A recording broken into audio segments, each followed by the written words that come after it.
Hello, mental workers, and welcome back to the podcast.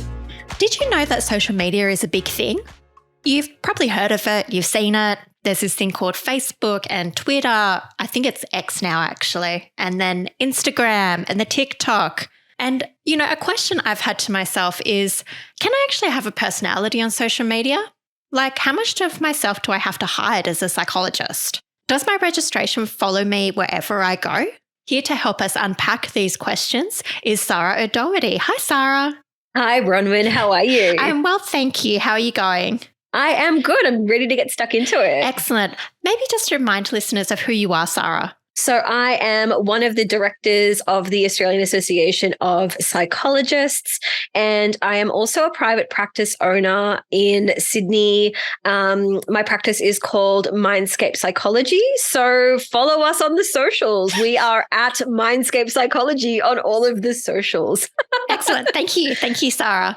And so why is this of relevance to early career psychologists, do you think? There has been so much discussion in all of the groups that I happen to be on, particularly on Facebook, because I am early millennial, late Gen X. And so that sort of seems to be the place where people of my age tend to go. And I found that there has been huge amounts of discussion in amongst psychologist groups about things like boundaries and really tricky and sticky situations where it tends to be questions around how much you can share and privacy settings and dual relationships and all of those sorts of things.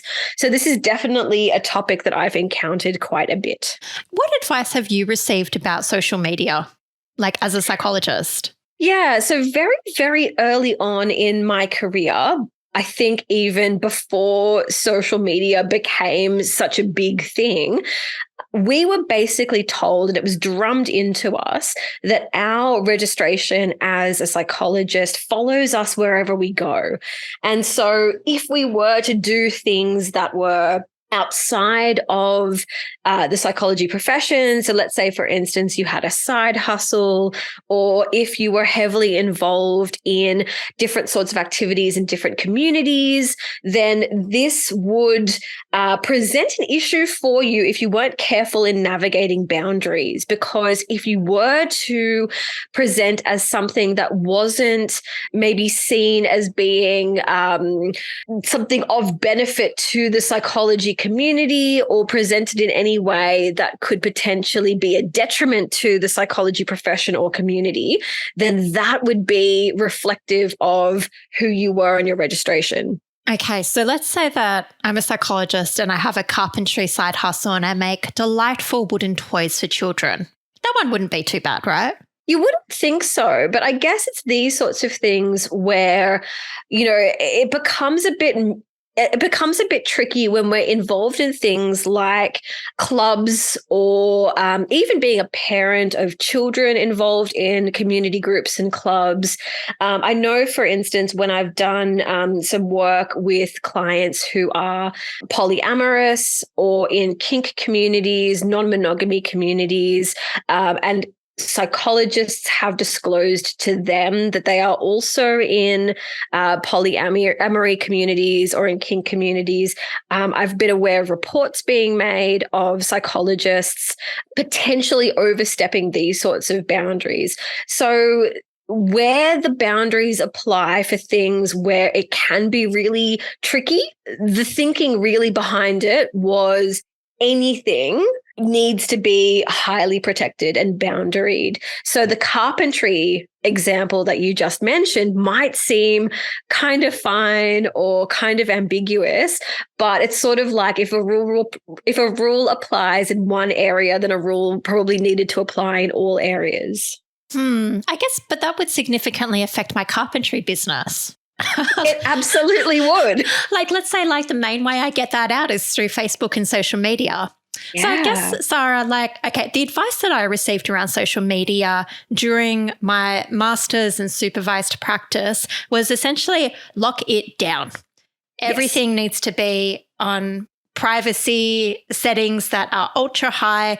never disclose any client information. You shouldn't be able to guess who the client is, which I think is reasonable. Assume anything you post could go to be made public. So never assume, even if you're in a private group, that information is going to remain private. That's correct. And it was also be very careful about your image. So one of the pieces of advice that I got was like, make sure your profile pictures are appropriate, professionally appropriate. And that means kind of beige and neutral, essentially. Absolutely. And, I'm recalling the episode where I think we was talking about appearance and, what does professional look like? And so that means, what happens if you're posting selfies of a brand new hair color or hairstyle? And so I think that there are so many rules that seem to be made as a knee-jerk reaction to things that don't really quite match the intention of why that rule might be in place, or what we're actually trying to safekeep or safeguard here. Yeah, I just find it really confusing. And I think this is a source of anxiety for early career psychologists. And we are just like, okay, well, I better just, keep everything locked down. I can't have a personality on social media. So do you think this is true, Sahra? Honestly, I don't know if it matters whether or not I think it's true. Okay. I think that the difficulty here is that we have the fear of God / APRA drummed into us. Same thing. Yeah. Sure. And at the end of the day, we as regulated health professionals, we could face things like complaints being made. And the advice really from APRA and our professional bodies like the AAPi and the APS is lock it down, keep it tight, and try to make sure that you are mitigating any risk so that you're not going to be on the receiving end of either vexatious complaints or other sorts of reports or notifications being made to APRA. So it's kind of a better be safe than sorry approach.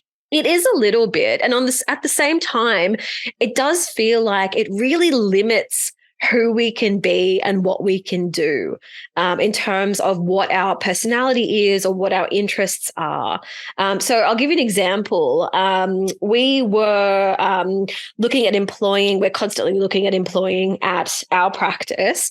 And one of the people who we were going to be employing, who actually wasn't a psychologist, they were an allied health professional who happened not to be covered under APRA, had a very public social media profile where they were in an exercise profession. So they had a side hustle as an exercise profession, and a lot of their public profile pictures were in exercise gear.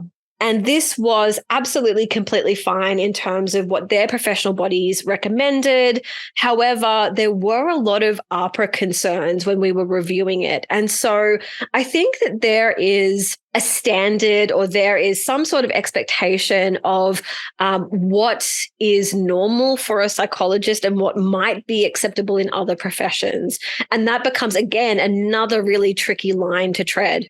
What's the concern there from an APRA perspective of the person being in their fitness gear? Because I guess that's their work uniform in a way. I think it's about bringing a profession into disrepute. Okay. And the idea of what constitutes professional in one profession versus another might seem completely different. So this is about someone's professional uniform might be their sports equipment gear that they're wearing, whereas, for instance, showing cleavage or more skin than average when you are associated with vulnerable clients of a mental health nature within a private practice setting might show something different. So even though this person wasn't a psychologist, there could have potentially been complaints made to my practice when I flagged this with some of my colleagues and discussed it with them.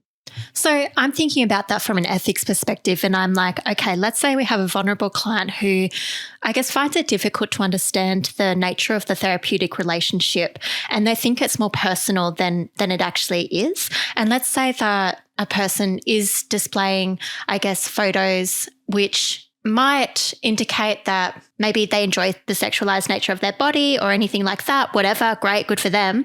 But maybe a vulnerable person might think that the relationship is more personal. Is that kind of what we're thinking?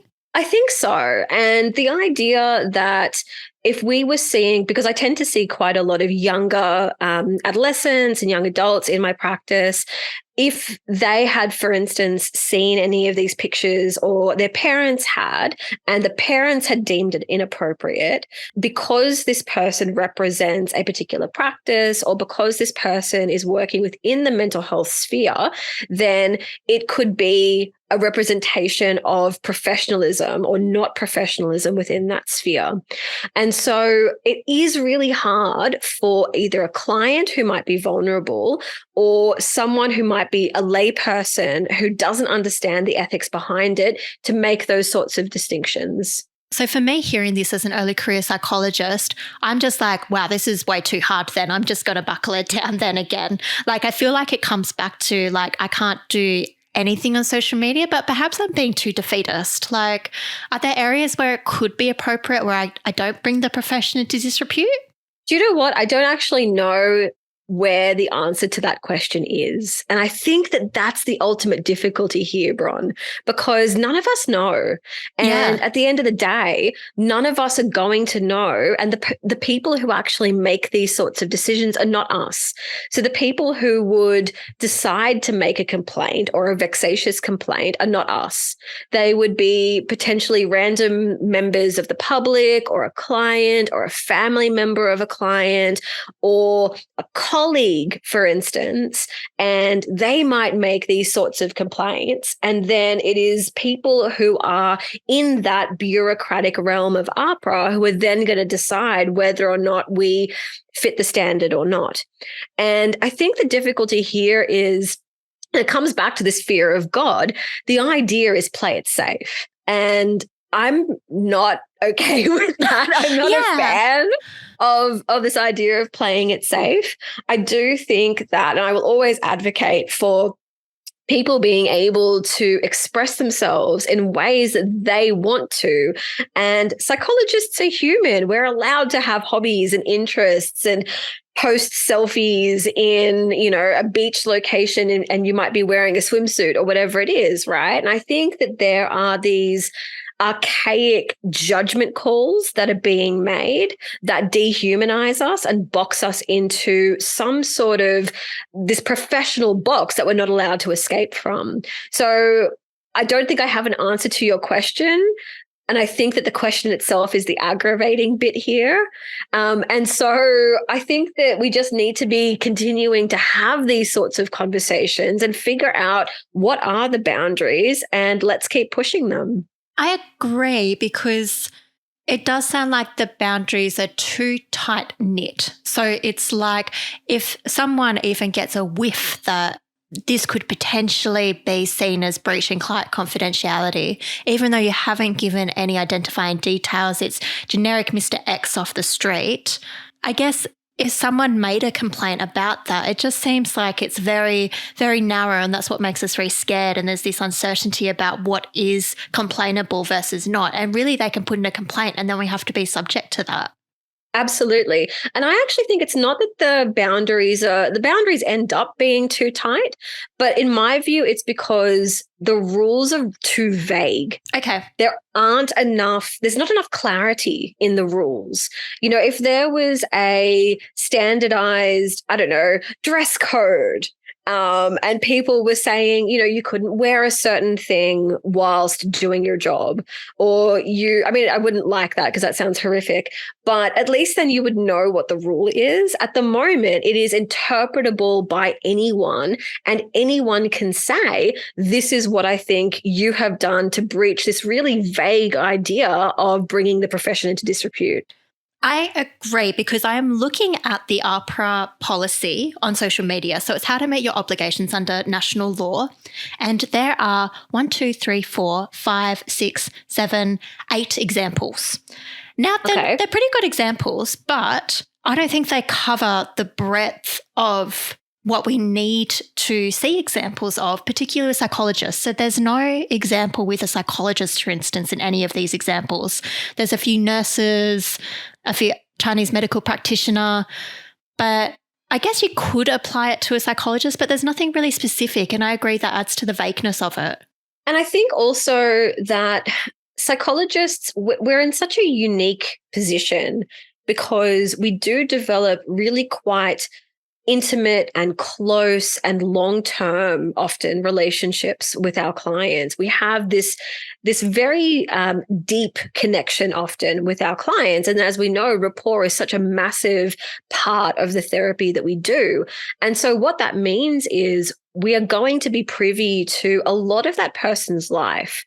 And if we are also living in the same area that we work, and so therefore can bump into our clients, or we happen to use the same platforms that they use, and so therefore, they are going to see our public personas probably, or at least our practice personas, if we have those online, then there can be that opening up of those boundaries. And I think that that's what makes it really tricky. So I think really the rules and the laws and the guidelines, they're not really in step with what is currently happening on the ground for psychologists. I see that because, okay, one common example that I hear of floated about in the groups is, what if I've got a dating profile and then a client has a dating profile on the same platform? Like, I'm allowed to have a dating life as a psychologist, but of course I could just never date ever again. Clearly I'm just going to be celibate. Yeah. Right. So that's option one, be celibate for the rest of my life, like whatever. Option two, I can date, and that there are risks associated with that. But I would love to see an example of an appropriate way to handle this under the national law. Yes. Yeah. That's basically it. Yeah. And I think that there isn't, because life is so complex, and as humans we are so complex, and the laws, guidelines and regulations are so vague, it's basically a catch-all to say anything that could be outside of your box as a psychologist could be construed as you are not presenting in a professional psychologist kind of way. And that's, I think, the difficulty, because it becomes a catch-all.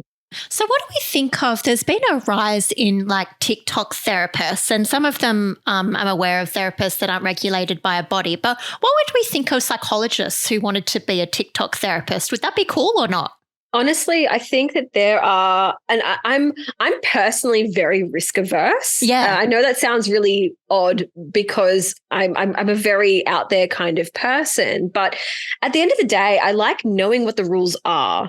And if the rules are very clearly stated that we can't be going out there giving therapy to broad people, generic people, we can't really be doing this style of public therapy, then I'm kind of like, well, maybe we shouldn't really be doing that so much.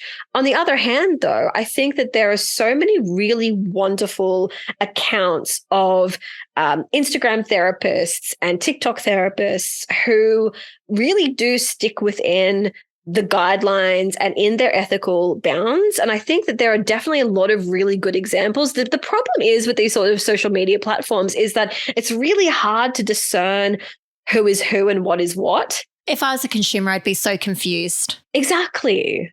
So exactly. This comes to, in AAPi's policy, I'll just read out this one. It's got public health messages, and this is what the section says. While you may hold personal beliefs about the efficacy of or safety of some public health initiatives, you must make sure that any comments you make on social media are consistent with the codes, standards and guidelines of your profession and do not contradict or counter public health campaigns or messaging. I have a feeling this one came up around COVID.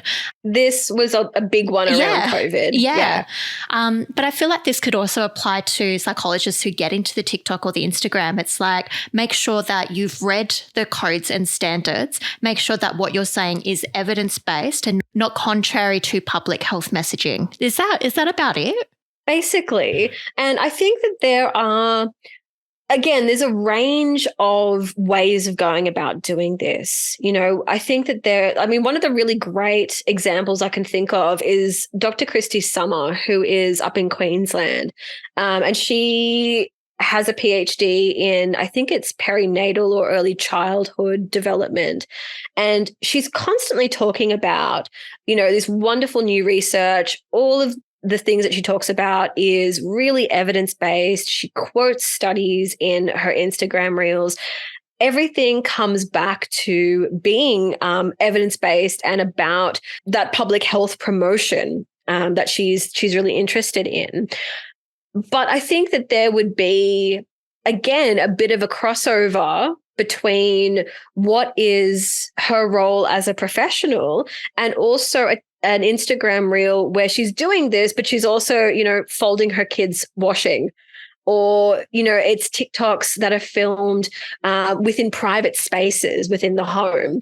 And I think that there is a lot of, again, that really kind of potential for seeing something that could be presented as personal, but within a public or professional sphere, which I think, again, is really kind of treading that boundary.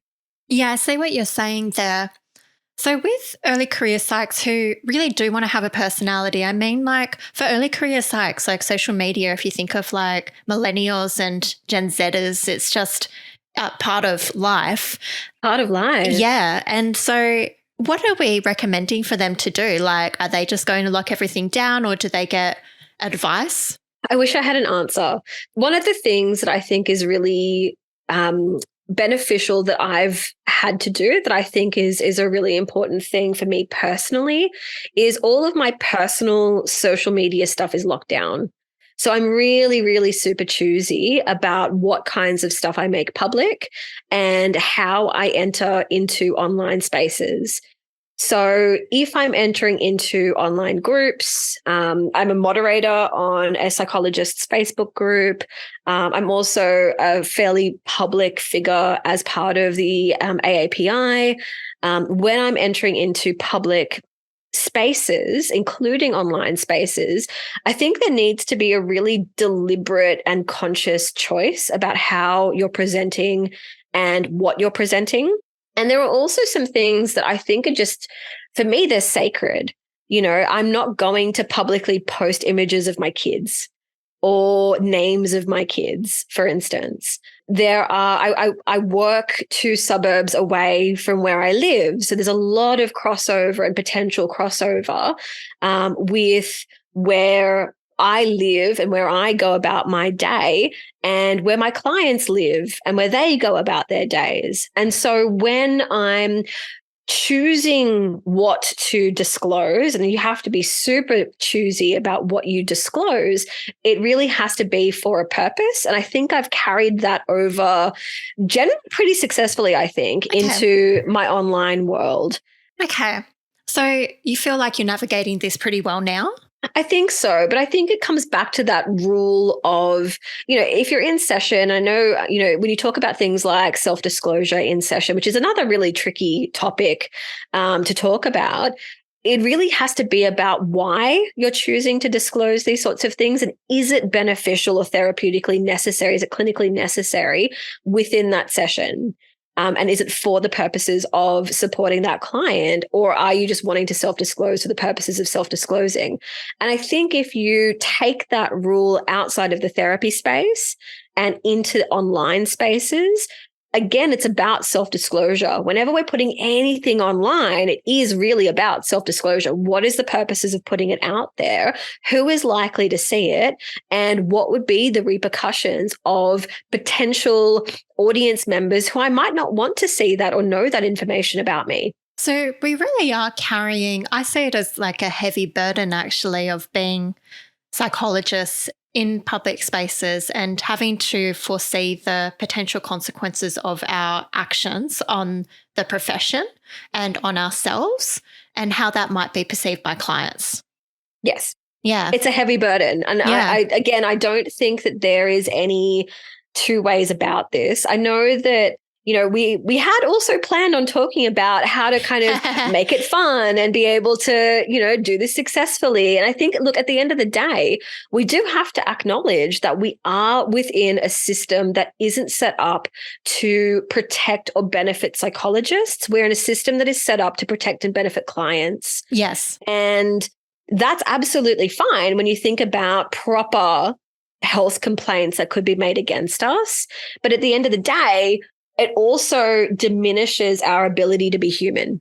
I agree. And we'll get onto the positive stuff in a moment. And maybe this can be the segue. So I found a study that was published in 2016, and it's called Client Discovery of Psychotherapist Personal Information Online. Very relevant to what we're talking about. Yeah, completely. Yeah. So it involved 332 psychotherapy patients who had found their clinicians' personal information, professional information, or both in the course of their online activities. And interestingly, we might be like, oh gosh, it would have been terrible. But they reported neutral or even positive experiences, and some reported negative experiences. But are you interested to know why clients were doing this? Because we Google everyone. Yeah. Don't we Google everyone? I mean, There's a table here in the article, which is, the title is Reasons for Searching. The number one, can you guess the number one reason? Because I can. Just curious. Right, yeah. Exactly. So that's 81.2%. And then the next one wanted to know whether they had a web presence. It seemed like a one-sided relationship, so they wanted to know a bit more. They wanted to know therapist marital status, whether they had children. Yeah, I know, icky. Whether we had friends in common, whether they were member of a group with which I identified, their sexual orientation, their religion, their political affiliation, whether they were in addiction recovery, 7 people, 3.5%. Wow. Yeah. They want relatability. They do. Clients want relatability. Yeah. So they said that one of the common themes that came out was that one participant noted, it helped me to hold on to a sense of her between sessions. So they also would search information if they said that the therapist did not answer personal questions that they had asked in session. So I guess they wanted to connect with the therapist. Look, I understand that to some extent. And to be honest, I mean, I don't think that what this research tells me is there probably are a lot of therapists who struggle with therapist face. Yes. This idea of having a therapy personality or a therapy voice or being tabula rasa in session and not being able to bring even just a little bit of themselves or their personality to session. And I think that if we can bring that little bit of authenticity to our sessions, then perhaps it's going to lead to less of this invasive searching or scrutiny from our clients.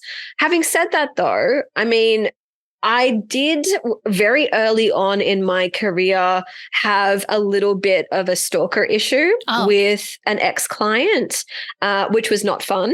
And so I think that that's also added to my real dislike of risk, because I do think that anything that we do put out there, people are going to search for it. They are going to Google us. I think it's actually really good practice to regularly Google our own names sometimes, and see what other people have written about us or put out onto the interwebs.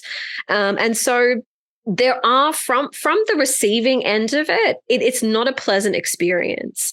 And I think that if we can mitigate that risk by being, again, really discerning and really deliberate about how we're interacting with social media and who we want to be on different social media platforms, I think that that's going to at least give us that little bit of a sense of control and give us it takes away a little bit of that uncertainty as well. Yeah. And I'm sorry that happened to you.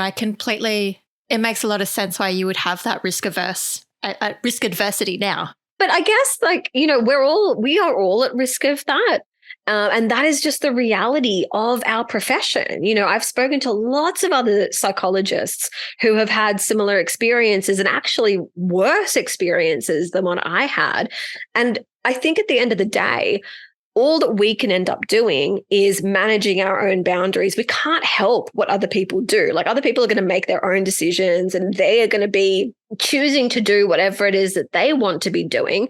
But all that we can do is be, again, really choosy about what we're putting out there.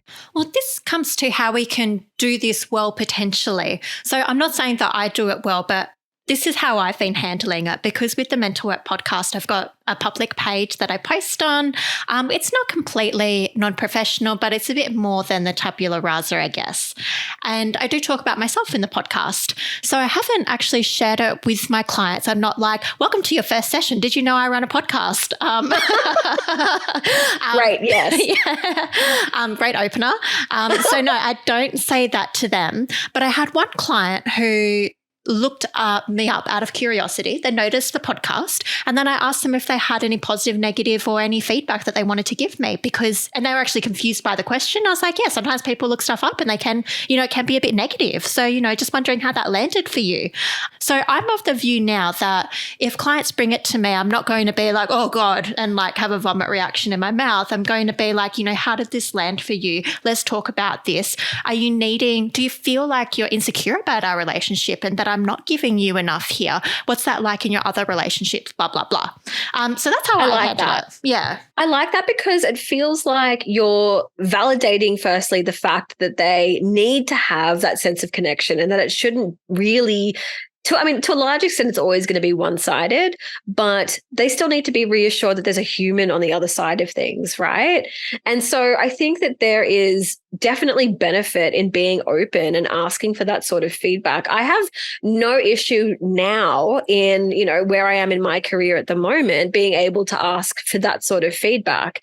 I think that when it kind of comes out of the blue that, oh, I've looked you up and I found XYZ. It's sort of like, okay, well, that's fine. You're not the first person to do this. And I think that also helps with my sense of ownership over aspects of my identity. So in some of the categories that you mentioned earlier from that study, I'm on a list of professionals who work with LGBTQIA plus individuals. I'm also on a list of psychologists who work with poly and ethical non-monogamy people, and also on BIPOC community lists as well. And the reason why I choose to be on the lists that I am is I can say I've had lots of experience working with these sorts of communities. I also happen to identify as being queer. I also happen to identify as being a person of color. And this is something that, like, if you meet me, you're probably going to go, oh, yeah, I see that. Great. Okay. And having that being part of my identity that I own, I'm absolutely happy to share that. That doesn't necessarily mean we're going to delve into any sorts of details about any of these sorts of things. But even saying to somebody, this is how I identify and how I come across, or I'm a feminist, that means I'm fairly left-leaning in my politics. I have no issue with saying those sorts of things if it connects me with clients who are going to then feel as though we have a good rapport and they feel as though they are more comfortable working with me. So in the cases of clients for whom that's important to them, like they want a queer therapist and they identify as queer themselves, like that would be a perfect match. That would be a positive discovery of online information. Absolutely. Absolutely.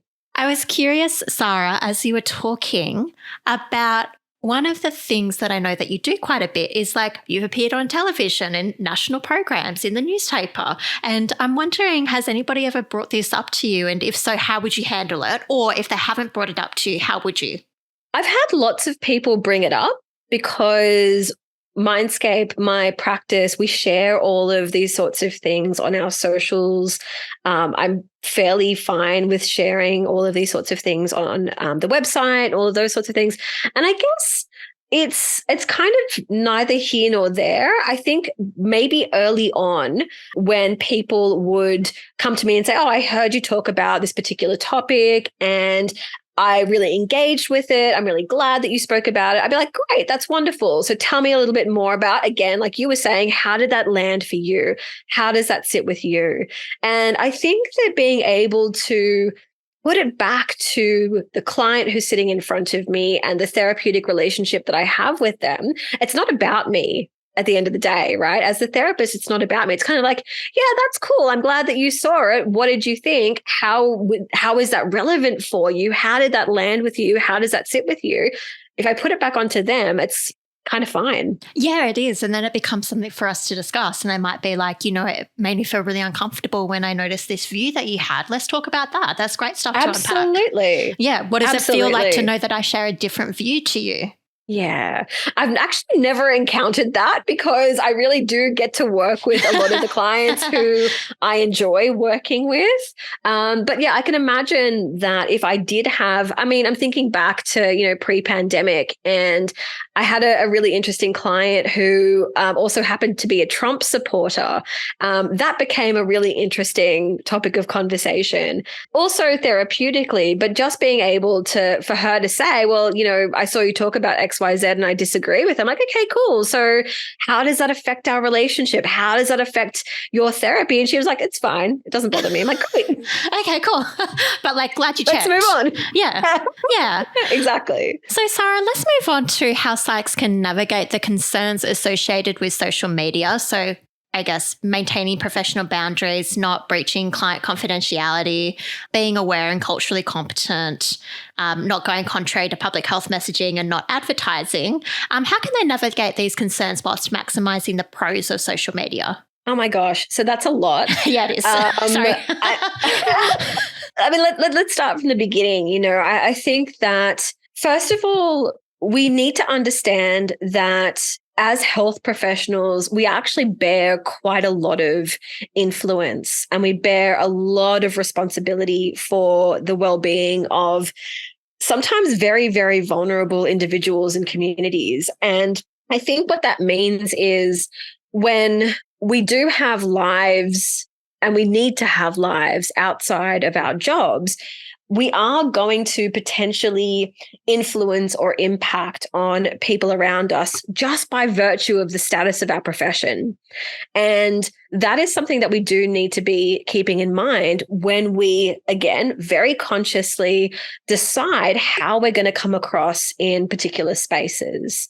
So when we are going to be choosing to enter into different platforms and different types of social media, being able to say, this is who I want to be when I enter that space, and holding on to a bit of that really heavy responsibility that we do hold to say, I am going to be the best kind of person that I can be on this day, on this platform.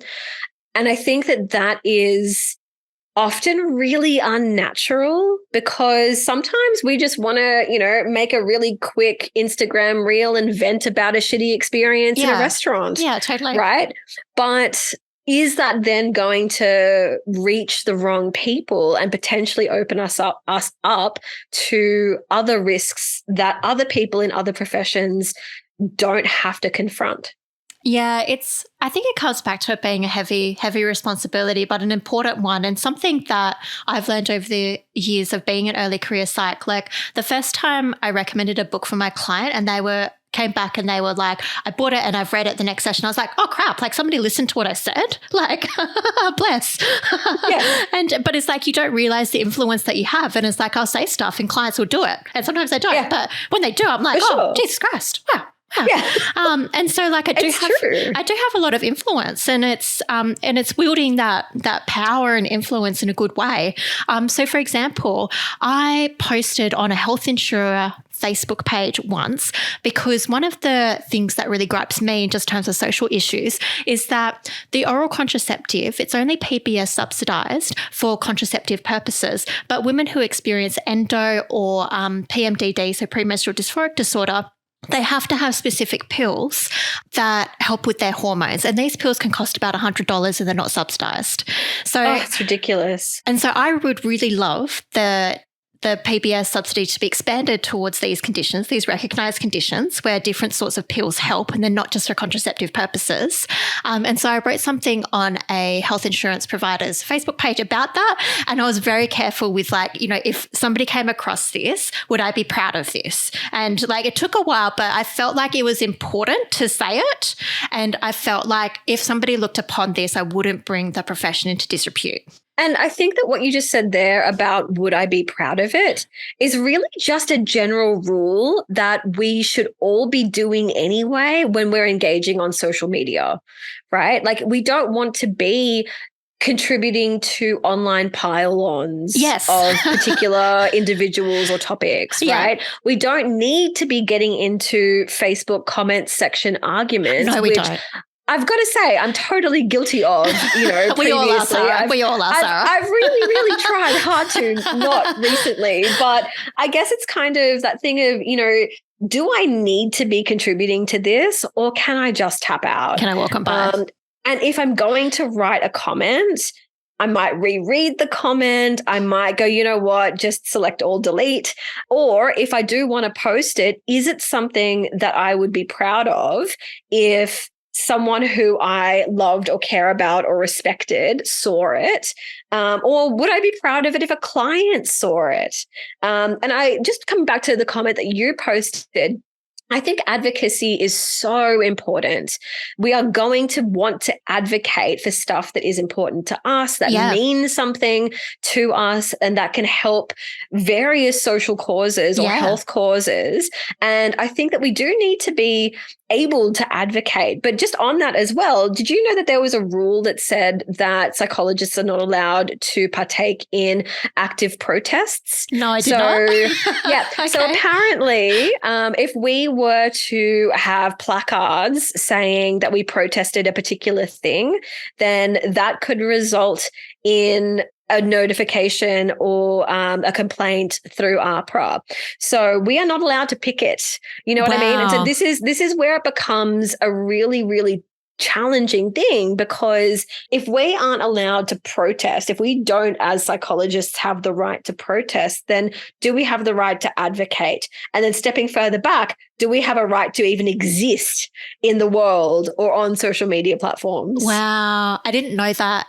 And my immediate reaction is I don't like it. No, I don't like it either. Because I guess when I think about it, I'm I actually think protesting is a human right, being able to publicly, 100%. Being able to agree with government and oppose things, peacefully. Yeah. And so I don't know, that seems really wrong to me. It is. But again, these are the kinds of rules that seem very, very out of step with the profession, with individuals, with causes, with the world.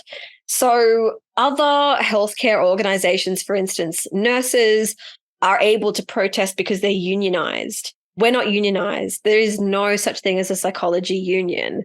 And they have the right to do that, and it's protected for them under their right as part of their union. We have no such protection. And so with things like AAPi governing our ability to protest or to speak our minds or speak an opinion that might be not necessarily a popular opinion, or it might even go against what could be seen as a popular opinion, that is where we could potentially land into some hot water. Troubling. So I don't like any of this, just to be very, very clear. And I don't know how to change it. I do know, though, that we have to keep talking about this. We have to keep saying that these rules and these guidelines that govern our profession they're not inclusive. They're not human. They don't allow for or respect the humanity of the professionals within the profession. Yes, I agree. I agree that we need to keep on talking about it, because I think we need to keep on saying, look, we want to show up in these spaces in this way, and we're finding that it's quite restrictive, the oversight. So of course we agree that patient confidentiality and privacy is paramount, but we also want to be able to say protest or educate and use social media as a good vehicle to achieve that. That's right. Because there are really good accounts who do that. Like one of my favorite Instagram accounts that I follow is Smarter in 60 Seconds. Oh, I love her. I love her too. Lara Marnie. Yeah, she's so fantastic. great. She's amazing. And she posts like just really insightful videos, and she gets all sorts of different perspectives and diversity. It's wonderful.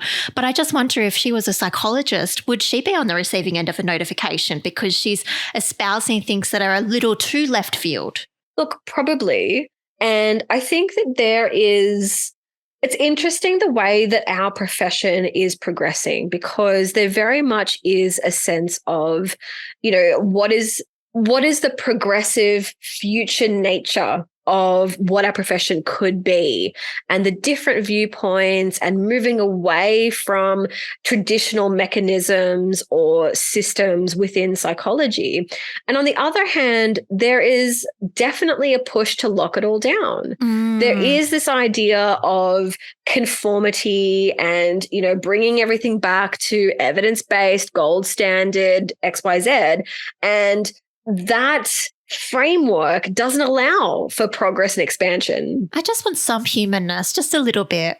A little bit would be nice. A little bit goes a long way. It's like, I feel like I'd be very unhappy if I was just beige and neutral. Like, I'm a colourful person. I like colour, and I know you like colour as well. Exactly. Thank you, Sahra. Yeah, and it's like, it just makes me, I just imagine like a dystopian like city or something in black and white, and everybody's got their briefcases and heads down, and I'm like, oh gosh, that's my idea of hell. It really is. It really is. And look, I worry about the worry, to be honest. I worry that we as a profession are locked in a pattern of anxiety and fear of clampdown and fear of complaints and fear of Big Brother. All of these sorts of things are incredibly crippling for us. We don't then feel like we can express ourselves or be the professionals or just be the humans that we want to be.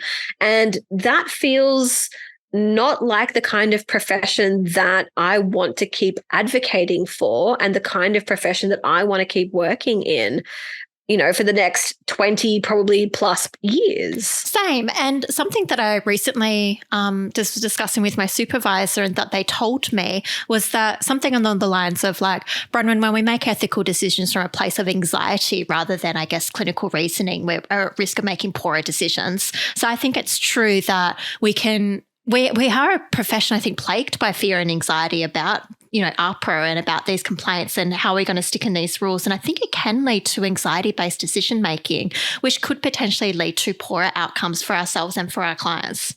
Absolutely. I worry about clients getting standardized, just in the box treatment and not actually getting their needs met by fellow humans. And I'm worried about the humanness, the peopleness being taken away, being taken out of our profession. There's been a lot of talk about AI replacing different professions. And I was actually quoted in an article not that long ago about things like ChatGPT, people turning to these AI chatbots and having conversations with them as though they were talking to a therapist because they couldn't afford therapy.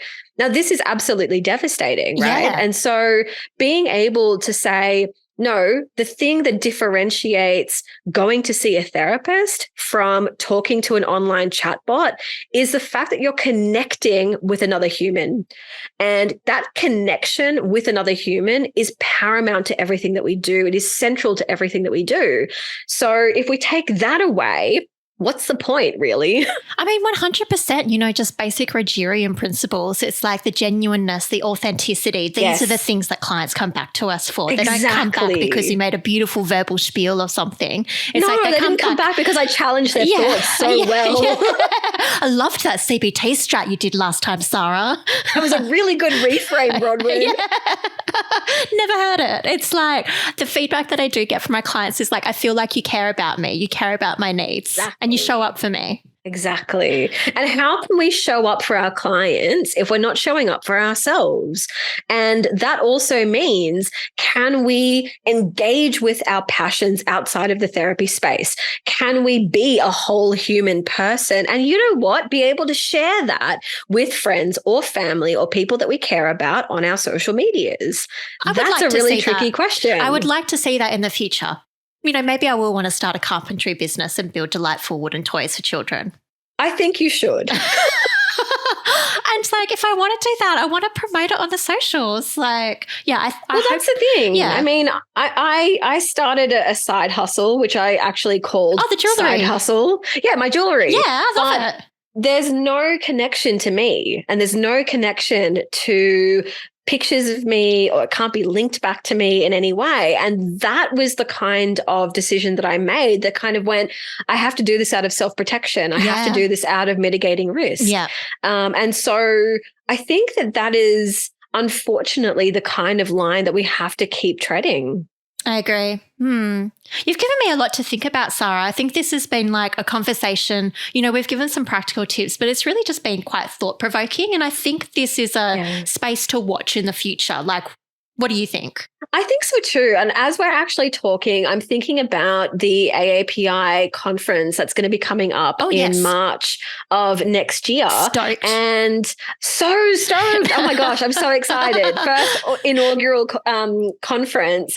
But one of the things I would absolutely love to talk about is the future of the profession. Me too. And, different ways that the profession is progressing and moving forward that are outside of the therapy space, that are outside of traditional models and frameworks of CBT and the DSM and all of those sorts of things. And this is the kind of thing that we need to keep talking about in those sorts of public forums. 100% agree. Very excited for the conference. And listeners, if you want to sign up for it next year, I think, we're having registrations open in a few months. It'll be great. Yes. So good. I'll be there. I'll be there. I think so. I'll be there. Oh, yeah. I've put it in my calendar already. I've blocked out the space. So it's already in the works. Yeah. I'm already looking at hotels. It's great. Oh, wow. You're already one step ahead of me. Okay, I'll get onto that. Well, amazing. Sahra, thank you so much for joining us on the podcast again. It's always wonderful to have your insights, and both professional and personal. It's a real delight. If listeners want to find out more about you, where can they find you? You can head over to the socials. So my practice is at Mindscape Psychology. I also have a website, which is mindscapepsychology.com.au. And on there, I think there is one of the pages that has all of the episodes I've done with you, Bronwyn, and other stuff that I've done in media. And I've done a bunch of stuff in media just of late. So if you want to have a look at any of that stuff, it's all on there. And if you want to chat any more about it, I'm happy for anyone to reach out and drop me a line and say hi. Fantastic. I'll pop those links in the show notes. Thank you again, Sahra. Thank you so much for having me, Bron. Thanks, listeners, for listening. Have a good one and catch you next time. Bye.